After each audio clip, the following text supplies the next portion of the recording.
ഇന്ന് ജീവനി എത്തിയിരിക്കുന്നത് തളിപ്പറമ്പ് ബസ് സ്റ്റാൻഡിലാണ്. 38 വർഷമായി തളിപ്പറമ്പ് ബസ് സ്റ്റാൻഡിൽ കടല വറക്കുന്ന അബ്ദുള്ളക്കനെയാണ് നമ്മൾ ഇന്ന് പരിചയപ്പെടുന്നത്. അവളൊക്കെ പറയും തളിപ്പറമ്പ് ടൗണിലെ വിശേഷങ്ങൾ. 38 വർഷമായിട്ട് അല്ലേ അവൾക്ക? ഇങ്ങോട്ട് നോക്കി പറയും. പറയാ. എന്തുണ്ട് വിശേഷങ്ങളെല്ലാം? പണ്ട് നിങ്ങളിവിടെ വരുന്ന കാലത്ത് എങ്ങനെയായിരുന്നു?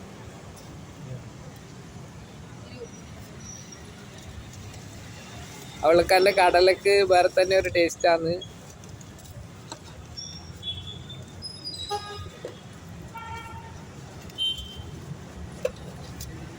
ഫസ്റ്റ് തുടങ്ങുന്ന സമയത്ത് 100 ഗ്രാം കടലക്ക് 50 പൈസ. അതിപ്പോ 30 രൂപയായി. 30 രൂപയായി അല്ലേ? അപ്പൊ അന്നേരം 1 കിലോ കടലക്ക് 16 രൂപയുള്ളേ. അതെ അതെ. ഇപ്പൊ 160 ഇതിനെ കൊണ്ട് ഉപജീവന മാർഗെല്ലാം നടന്നു പോകുന്നല്ലേ? വേറെ ജോലിയൊന്നും ഇല്ല, ഇതുകൊണ്ട് തന്നെ. അതെ അതെ. തളിപ്പറമ്പ് ടൗണെല്ലാം അടിപൊളി തന്നെ.